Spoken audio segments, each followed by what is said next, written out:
আসসালামু আলাইকুম। প্রকৃতি কন্যা হিসেবে সারা দেশে এক নামে পরিচিত সিলেটের জাফলং।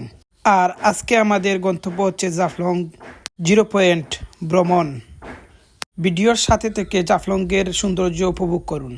প্রথমে ধন্যবাদ দিতে হয় জাফলং নিরাপত্তা প্রহরী ট্যুরিস্ট পুলিশদেরকে।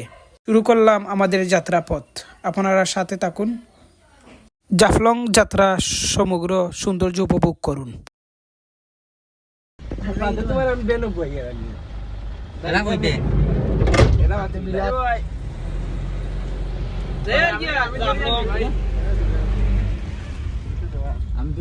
আমার ভাই সাহেল সব দিকে দক্ষ, সে অনেক ভালো মানুষ, তার জন্য অনেক দোয়া রইল। আমরা রওনা দিচ্ছি সিলেট জেলার গোলাপগঞ্জ উপজেলার বাদেপাশা ইউনিয়ন থেকে লঙ্গের উদ্দেশ্যে।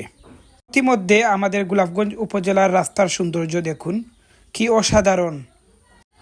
মেঘলা আকাশ, রাস্তার সৌন্দর্য সবই একত্রিত হয়ে প্রকৃতির মায়াচলে আবদ্ধ হয়েছে। গোলাপগঞ্জ উপজেলা প্রাকৃতিক সৌন্দর্যে অপরূপ। রাস্তার দুধারে সৌন্দর্য বর্ধনের জন্য কালার করা হয়েছে, যা রাস্তাকে আরও সৌন্দর্য বাড়িয়ে দিয়েছে। দেখতে দেখতে গোলাপগঞ্জ বাজারের মধ্যে আমরা প্রবেশ করতেছি। দীর্ঘদিন ক্লান্তির পর বাতাসে শান্তির বাতাস বইতেছে, আলহামদুলিল্লাহ। এটি হচ্ছে সিলেট জেলার অন্যতম একটি ব্রিজ, যার সৌন্দর্য বলে শেষ করার মতো নয়। এই ব্রিজের সম্পর্কে সবার কম বেশি ধারণা অনেকটাই আছে। সুরমা নদীকে আরও সৌন্দর্য বাড়িয়ে দিয়েছে।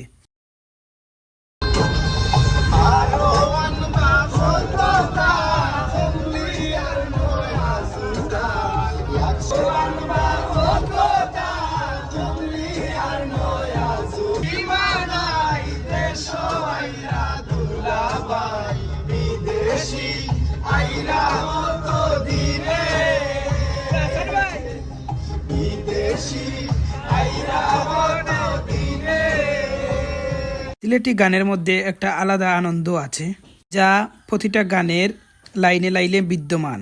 আমরা রাস্তার দিকে আগাচ্ছি আর সুন্দর সুন্দর স্থান দেখে রওনা দিচ্ছি। সিলেট নগরী থেকে প্রায় 62 কিলোমিটার উত্তর পূর্ব দিকে সিলেটের গোয়ানঘাট উপজেলার জাফলংয়ের অবস্থান। আর জাফলংয়ের সৌন্দর্য যে কাউকে মুগ্ধ করবে, এটা বলার শেষ নাই। সরকারি অনুদানে ব্যাপক উন্নয়ন হয়েছে জাফলং টু সিলেট, সিলেট টু জাফলং রাস্তার দিকে যেতে যেতে দেখবেন ছোট ছোট খাল বিল, এবং দেখবেন রাস্তার দোকানে রাজাদের বাসস্থান, তা থেকে চিন্তা শক্তিকে আরও দ্বিগুণ করে দেবে। আমরা এসে পড়েছি জাফলংয়ের প্রায় পার্শ্বেই। যেতে জাফলংয়ের এই বিশাল কর্মকাণ্ডগুলো দেখে যাচ্ছি। জাফলংয়ের মধ্যে ইন্টারন্যাশনাল রিসোর্টের মধ্যে অন্যতম একটি হচ্ছে এই রিসোর্টটি। এই স্থানকে অত্যন্ত সুন্দরভাবে সাজানো হয়েছে। জনতা হল রিসোর্ট, এখান থেকে প্রভাত দেখার অত্যন্ত সুযোগ আছে, যার মাধ্যমে প্রকৃতির সৌন্দর্যের মধ্যে মিশে যেতে পারেন। এখানে থাকা খাওয়ার সুব্যবস্থা আছে এবং এখান থেকে জলপ্রপাত দেখার অত্যন্ত সহজ সুযোগ। প্রকৃতি কন্যা হিসেবে সারা দেশে এক নামে পরিচিত সিলেটের খাসিয়া জনতা পাহাড় এবং সিলেটের জাফলং প্রাকৃতিক সৌন্দর্যে অপরূপ লীলাভূমি। পিয়াইন নদীর তীরে স্তরে স্তরে বিছানো পাথরের স্তূপ জাফলংকে করেছে আরো আকর্ষণীয়। বলতে বলতে চলে আসলাম আমরা জাফলংয়ে। খানা হিসেবে বসো, ভাত তুলে আমার চাই। জাফলংকে ইচ্ছু নি ভালো হয়েছে।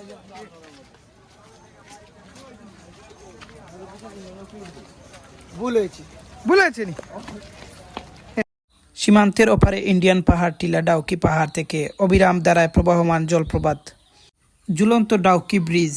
যদিও বৃষ্টির কারণে প্রাণীগুলো উচ্চতা হারিয়েছে, তবুও জাফলংয়ের সৌন্দর্য যে কোনো স্থানকে হার মানাবে।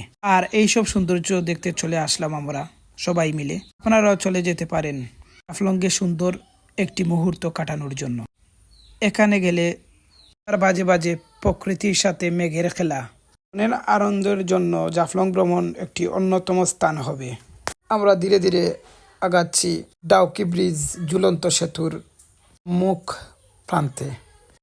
আবহাওয়াটা অসাধারণ ছিল, ঠান্ডা শীতল মেঘলা আকাশ, যার মাধ্যমে জাফলংয়ের অপরূপ সৌন্দর্য উপভোগ করা গিয়েছে।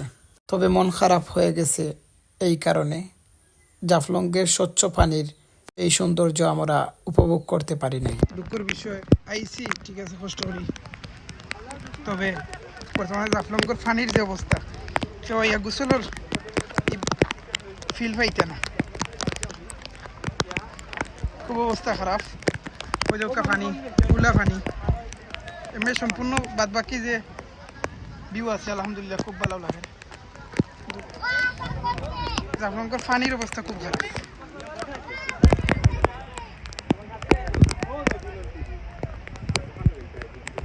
সুন্দর একটা দৃশ্যর সম্মুখীন হইবে। কক্সবাজারও মাছ মারই, কক্সবাজার ইয়ার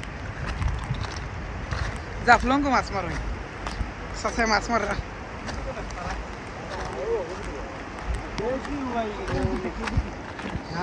নৌকা নিলে ইটার মাঝে ফাড়ে দিতাম না, এটা তো আমি না রে বাবা।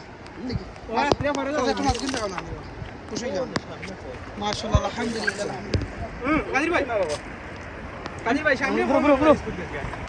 তবে সতর্কবাণী হচ্ছে অতি উৎসাহী হয়ে বর্তমানে জাফলঙ্গের যে অবস্থা চলছে কেউ সাঁতার কাটতে যাবেন না।